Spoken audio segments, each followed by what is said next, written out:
قال رسول الله صلى الله عليه وسلم: من تزوج فقد استكمل نصف دينه فليتق الله في النصف الباقي.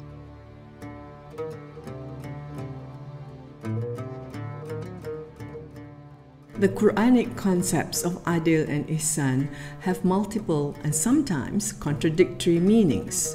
Walking in the steps of the Prophet, peace be upon him, we reclaim these concepts to approach marriage from an egalitarian perspective. Muhammad, peace be upon him, was a reformist thinker of both faith and society. Throughout his life, guided by a strong sense of social justice, he directly challenged the established social and political power structures of his time and space. What did the Prophet teach us about marriage? How can we follow his noble character in our relationships? How can Hadith inform contemporary reform efforts towards justice and equality in our families? 4 scholars immerse themselves in the prophetic tradition to shed light on egalitarian practices and teachings on marriage: Sarah Ababneh, Shadab Rahimtullah, Faqiyuddin Abdul Qadir, and Yasmin Amin. Hadith literature and its science are critical in many Muslim lives, but can also be controversial. Because the Sunnah plays such an important role in our tradition, we cannot simply ignore it. But how can we comprehend those ahadith that seem to be in conflict with our contemporary sense of justice? How can we read the hadith in light of the Quranic ethics of justice, equality, and beauty? Let's join the scholars in their journey to the heart of our Sunnah.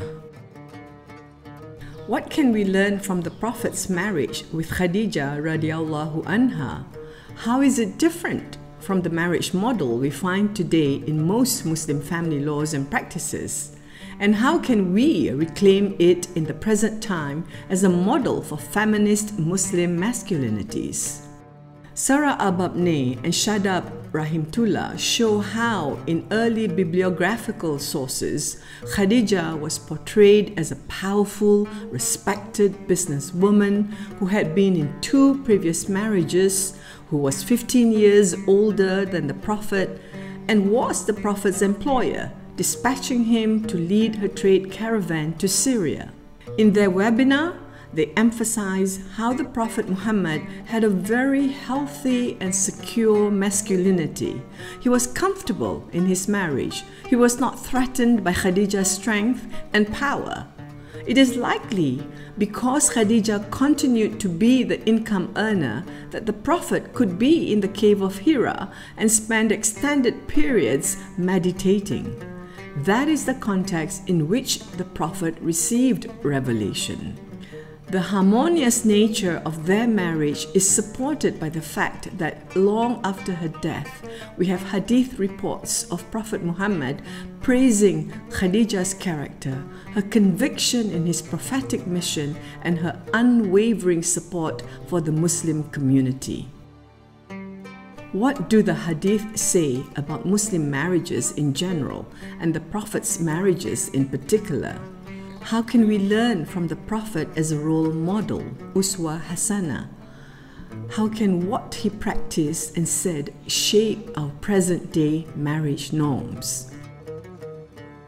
Yasmin Amin sheds light on what an ideal marriage looks like according to the prophetic tradition.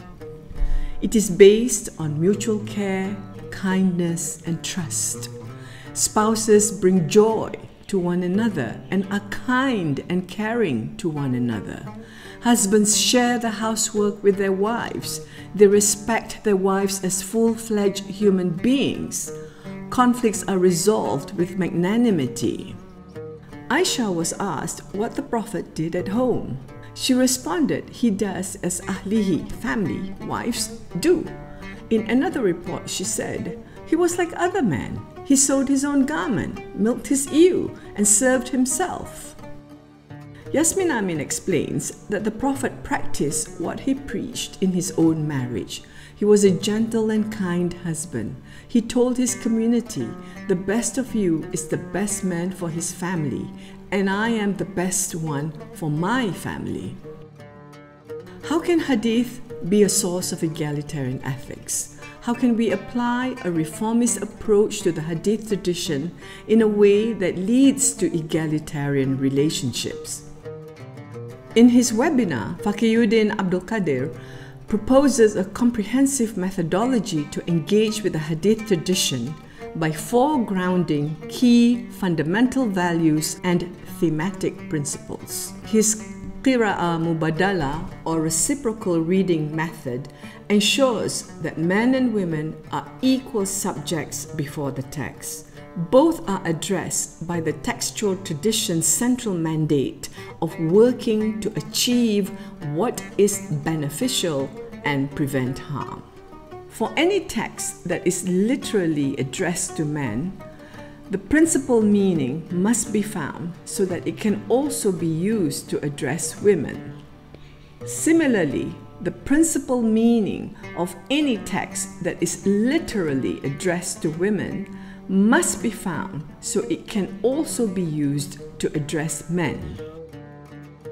The Qira'ah Mubadala, reciprocal reading method of interpreting hadith, foregrounds the Quranic ethical principles of equality and reciprocity and the Prophet's sense of social justice. How can we build on these new feminist approaches to hadith in our efforts to reform religious and legal discourse on marriage and gender equality? Do you want to know more about how these scholars are engaging with the prophetic Sunna to unearth an egalitarian framework for Muslim marriages?